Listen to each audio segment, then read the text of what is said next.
Actually അങ്ങനെയൊന്നും എനിക്ക് ഇല്ലായിരുന്നു കേട്ടോ. ഈ കാരണം ഇതിനെ സംബന്ധിച്ച് ഉണ്ടായിരിക്കുന്ന വിഷയങ്ങൾ അത്രയ്ക്ക് ബാലിശമാണ്. അത് എന്നേ പറയാൻ പറ്റുള്ളൂ, അല്ലാതെ വേറെ ഈ പറയുന്ന പോലുള്ള ഉള്ളതായിട്ട് എനിക്ക് തോന്നിയില്ല. അപ്പൊ അതുകൊണ്ട് അതിനെയൊക്കെ ഏതിനെയും അതിജീവിക്കാനുള്ള ഒരു ഇത് പ്രകൃതിക്കില്ലേ. ഈ സിനിമ പറയാതിരിക്കാൻ പറ്റില്ല. കൃഷ്ണനാകാന്ഡം അതിഗംഭീരമായി പോയിക്കൊണ്ടിരിക്കുന്നു. വലിയൊരു വിജയമായിട്ട് കണക്കാക്കുന്നു. മൊത്തം എല്ലാവർക്കും അതിന്റെ സന്തോഷമുണ്ട്. അതിന്റെ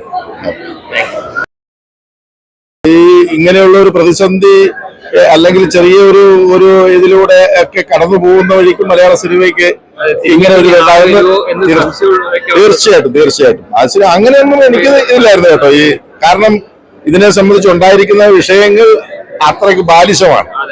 അത് എന്നേ പറയാൻ പറ്റുള്ളൂ, അല്ലാതെ വേറെ ഈ പറയുന്ന പോലുള്ള ഉള്ളതായിട്ട് എനിക്ക് തോന്നിയില്ല. അപ്പൊ അതുകൊണ്ട് അതിനെയൊക്കെ ഏതിനെയും അതിജീവിക്കാനുള്ള ഒരു ഇത് പ്രകൃതിക്കില്ലേ. പ്രകൃതിയിലുള്ളതല്ലേ നമ്മളല്ല. അപ്പൊ അതിനെയൊക്കെ അതിജീവിച്ച് ഓരോന്നിനെയും അതിജീവിച്ച് മുന്നേറും. ഏത് ഇതായാലും ഈ സിനിമ പറയാതിരിക്കാൻ പറ്റില്ല. കൃഷ്ണനാകാന്ഡം അതിഗംഭീരമായി പോയിക്കൊണ്ടിരിക്കുന്നു.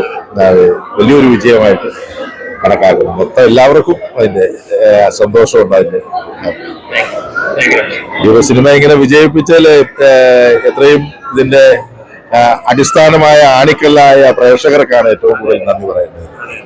കണ്ടവര് ഒരു പബ്ലിസിറ്റിയോ മറ്റു കാര്യങ്ങളോ ഒന്നും അധികം ഇല്ലാതെ എല്ലാം കണ്ട് അതിന്റെ അഭിപ്രായം പറഞ്ഞ് അങ്ങനെ വന്നിരിക്കുക. അതാണ് ശക്തമായ ഒരു അടിത്തറ എന്ന് പറയുന്നത്. അതുകൊണ്ട് കാണാൻ വരുന്നവർക്ക് കളിപ്പ് പറ്റിയില്ല, അല്ലെങ്കിൽ കണ്ടത്രയും പറ്റിയില്ല എന്ന് ഉറപ്പിച്ചു പോകാവുന്ന ഒരു സിനിമ.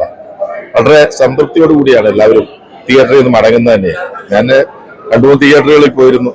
അപ്പൊ അതിൽ നിന്ന് എനിക്ക് മനസ്സിലാക്കാൻ സാധിച്ചിട്ടുണ്ട്, ആളുകൾ നിറഞ്ഞ മനസ്സോടെ പൂർണ്ണ തൃപ്തിയോട് കൂടിയാണ് സിനിമ കണ്ടിട്ട് പോകുന്നത്. അത് തന്നെ ഒരു വലിയൊരു സന്തോഷമല്ലേ.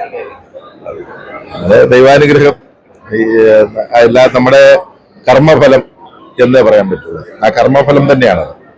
കർമ്മം ചെയ്യുക, ഫലം ഇച്ഛിക്കാതിരിക്കുക. ഈശ്വരനാണ് ഫലം തരുന്നത്. അതുകൊണ്ട് അത് ഒരു സക്സസ് ആണ്. സന്തോഷം.